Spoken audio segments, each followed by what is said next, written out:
Shalom peuple du Seigneur, c'est votre frère Caleb Bouchiri, esclave du Seigneur. Nous sommes une famille évangélique, Christ crucifié. Et nous sommes par ces messages, nous venons vous parler de la part du Seigneur Yeshua Mashiach, notre sauveur, notre rédempteur. C'est lui qui nous a délivrés, libérés de toute captivité. Et tant aussi jeunes, nous venons par ces messages pour parler à d'autres jeunes comme nous, à d'autres jeunes, d'autres sœurs, et parler à nos mamans, à nos papas, à nos frères. Et nous voulons partager cette bonne nouvelle, la bonne nouvelle du salut de l'œuvre de la croix. Et nous sommes sur notre chaîne YouTube Yoshua Vient TV. Tâchez-vous de vous abonner aussi si vous n'êtes pas abonné sur notre chaîne. Sinon, nous venons par ces messages. Nous le débutons aujourd'hui notre activité Jeûne à genoux face à la croix. C'est ça notre dénommé de ce programme. C'est jeûne à genoux. Étant aussi jeune, et quand nous parlons de jeûne à genoux, ce n'est pas une synonyme de rester à genoux, de marcher à genoux, mais ce n'est pas ça. C'est juste une synonyme de nous parler jeûne à genoux toi face à la croix. Jeune homme, jeune sœur, jeune frère, agenouillons-nous devant la croix, c'est-à-dire regardez vers le Rédempteur, le Sauveur de nos âmes, qui est Jésus-Christ de Nazareth. Notre thème de ce soir, c'est la puissance de l'œuvre de la croix. La puissance de l'œuvre de la croix. La puissance de l'œuvre de la croix. Pourquoi nous avons choisi cela? On va le découvrir avec nous. Sinon, j'aimerais que nous prions. Nous prions pour le message. Et là où tu es, tu vas prier avec moi. Père Adonai, Yeshua, nous te bénissons, Papa. Merci pour ta grâce. Merci pour ta bonté. Merci pour ta fidélité. Nous te dédions ce moment d'échange pour ta parole entre tes saintes mains. Parle-nous, enseigne-nous. Le messager n'est pas plus puissant que le message. Que moi je diminue et toi tu croisses, Adonai Yeshua. Que moi je disparaisse et toi tu apparaisses. Laisse que ce soit Adonai Yeshua cet après-midi. Que rien d'autre que ta parole, rien d'autre que ta présence. Que dans ce message, que des familles soient libérées. Que des enfants soient libérés. Ceux qui étaient dans l'esclavage, dans les choses qu'il avait retenues, qu'eux aussi soient libérés par le nom puissant de Jésus. Par le nom puissant de Jésus, nous avons aussi prié et nous disons Amen. Gloire au Seigneur. Que le Seigneur te bénisse. Que le Seigneur te bénisse abondamment. Nous parlons de l'œuvre de la croix. Nous parlons de la puissance de l'œuvre de la croix. Je crois que beaucoup des orateurs ont parlé de cela. Beaucoup de prédicateurs ont prêché par rapport à ce qui concerne l'œuvre de la croix. L'œuvre de la croix, il y a plusieurs facettes, il y a plusieurs poches pour prêcher, il y a plusieurs manières de parler de la puissance. Et mais cet après-midi, on va parler de quelque chose qui est très important par rapport à l'œuvre de la croix. Nous devons parler de l'œuvre de la croix étant une puissance qui libère dans le mal. La raison pour laquelle notre thème, c'est la puissance de l'œuvre de la croix. C'est une puissance qui libère des gens qui étaient captifs. Je suis dans le livre de Galates 6. Je vais lire justement ces portions avant de commencer. Galates 6, le verset 14. Je vais déclarer ceci. C'est pour ce qui concerne, loin de moi, la pensée de me glorifier, d'autre chose que la croix de notre Seigneur Jésus-Christ, par qui le monde est crucifié pour moi, comme je le suis pour le monde. L'apôtre Paul est entré d'annoncer quelque chose de très capital en disant ceci. Loin de moi d'avoir un pensée très supérieur aux autres, loin de moi d'avoir une pensée de dire que c'est moi qui connais ou bien je comprends toutes les facultés de l'œuvre de la croix, parce que nous connaissons en partie et nous parlons aussi en partie, nous prophétisons en partie et nous connaissons aussi à moitié. C'est comme ça que nous marchons. Étant aussi le pardon, étant aussi un mystère caché que le Seigneur avait caché, il a révélé cela pour nous délivrer. Alléluia. C'est vraiment la ruse que l'ennemi est en train toujours d'utiliser jusqu'à notre présent, jusqu'à aujourd'hui. Cette iris continue dans beaucoup de milliers, et disons ecclésiastiques, de milliers chrétiens. Il y a la rise, l'ennemi continue à empêcher les enfants de Dieu de s'approcher de l'œuvre de la croix, empêcher le peuple du Seigneur de s'approcher de la liberté que le Seigneur avait fait pour l'homme à travers l'œuvre de la croix. Aujourd'hui, tu vas remarquer quelqu'un qui avait tombé. Le Seigneur, l'ennemi vient lui dire, est-ce que tu es sûr que le Seigneur peut te pardonner? La risque de l'ennemi, la risque te pousse à douter, à ne pas croire que le Seigneur pardonne, à ne pas croire que le Seigneur peut t'accueillir, à ne pas croire que non, la croix a aussi une place pour toi. Après avoir mangé et s'est caché, la Bible déclare dans le verset 8, ils entendiront au vent du jour la voix de Yahweh, Elohim, qui s'est promené dans le jardin.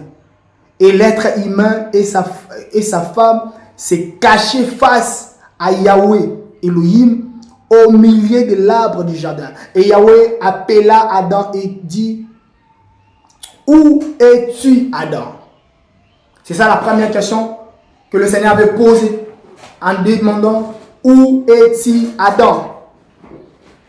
Pourquoi tu te caches? La femme que tu m'as donnée, c'est lui qui m'a donné pour que je mange. Et on demande à la femme dit c'est le serpent. Maintenant écoutez là où commence l'histoire de l'œuvre de la croix. Yahweh Elohim dit au serpent, parce que tu as fait cela, tu es maudit parmi toutes les bêtes, parmi tout le vivant de champ, tu marcheras sur ton ventre et tu mangeras de la poussière.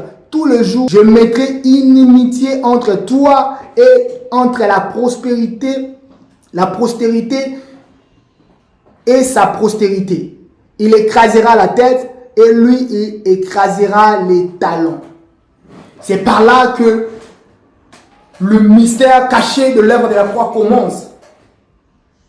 La Bible annonce que non, vu que tu as fait cela, vu que tu as péché, je mettrai maintenant une barrière, une séparation entre ta postérité et la postérité de la femme.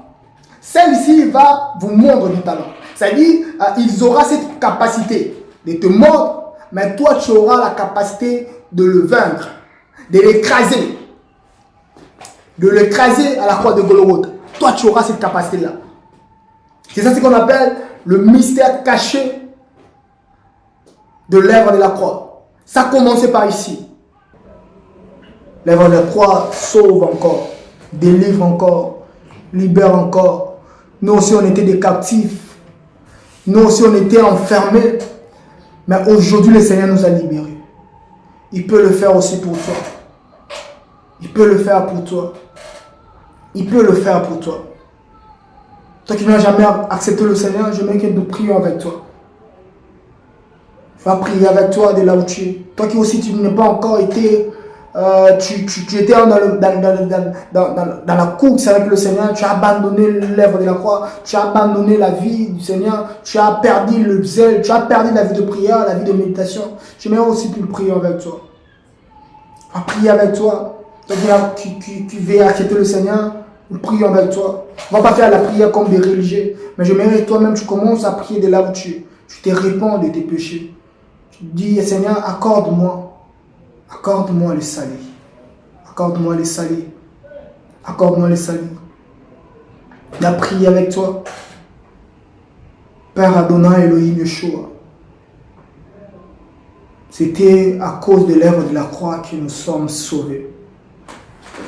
Je me glorifiais de rien. De rien du tout. Tu as accepté de mourir pour des misérables comme nous. Tu as accepté de mourir pour des hommes misérables comme nous. Tu as accepté cela.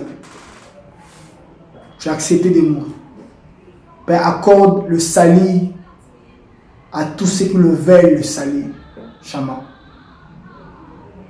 Tu as dit dans ta parole, je ne mettrai personne dehors. Tout ce qui viendra en moi, je lui donnerai la vie. Et la vie en abondance. Accorde le salut pour mes bien-aimés, mes frères, mes sœurs qui en ont besoin. Le prions aussi, Seigneur, pour ceux qui sont tombés, pour ceux qui ont perdu le zèle, l'amour de l'évangile. Je déclare, tu es le restaurateur même des brèches à briser. Tu restaures. Si les bâtons d'Aaron peuvent fleurir, à combien plus fort raison les âmes que tu as versé ton sang à la croix de Golgotha. À combien plus fort raison les âmes que tu as accepté d'être humilié pour eux. Seigneur, restaure ma soeur, mon frère. Restaure ma mère. Restaure mon père. Restaure, mais restaure tout le monde, chaman. Restaure des papas, des vieillards. Restaure des frères qui ont perdu le zèle, qui ont perdu le goût du voix du Christ, qui ont perdu le goût d'avancer. Restaure. Restaure leur premier amour. Dans le nom puissant de Jésus. Dans le nom puissant de Jésus. Nous avons ainsi prié, nous disons Amen. Merci beaucoup pour votre confiance, de nous accorder votre temps, de nous suivre. Que le Seigneur vous bénisse abondamment.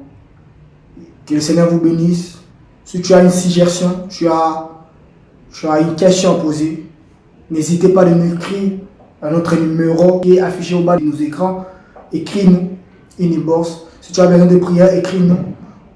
Il y a une équipe pour cela qui doit te soutenir, t'aider.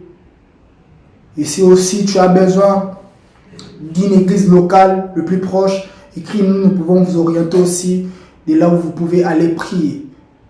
Parce que nous ne voulons pas que nous perdons des âmes, nous voulons que des âmes remplissent des bâtiments là où le Seigneur est prêché, là où la croix du Seigneur est prêchée. Que le Seigneur vous bénisse. Bonne soirée de chez vous. Retrouvons-nous à la prochaine. Et sinon, n'oubliez pas de s'abonner dans notre chaîne. Et abonner, partager avec nos frères, nos sœurs. Ces messages pour que nos vies soient sauvées.